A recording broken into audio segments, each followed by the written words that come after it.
নমস্কাৰ গাইজ। আজি দেওবাৰ বুলি আবেলি আমি দুয়োজনে অলপ ওলাই গ'লোঁ অকণমান ফুৰিবলৈ।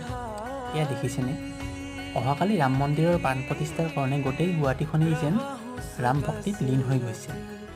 আমিও এনেদৰে গৈ দেখা পালোঁ গুৱাহাটীৰ গণেশগুৰিত থকা চেণ্ট্ৰেল মলত এটা ধুনীয়া ৰামৰ প্ৰতিমূৰ্তি বনাই থোৱা হৈছে। দেখি কিবা এটা ভাল লাগিলে, সেইবাবে আমি তাত অকণমান ৰৈ দি এটা সৰুকৈ ভিডিঅ' বনাই আপোনালোকৰ সৈতে শ্বেয়াৰ কৰিম বুলি ইয়াতে আপলোড কৰিলোঁ। আশা কৰোঁ অহাকালিৰ পৰা সকলোৰে মংগল হওক আৰু ৰামৰ কৃপাত সকলোৰে জীৱনত দুখ কষ্ট নাইকিয়া হৈ আহিবলৈ দিনবোৰ যাতে ভালে কুশলে পাৰ হৈ যাওক, তাৰে কামনাৰে জয় শ্ৰীৰাম।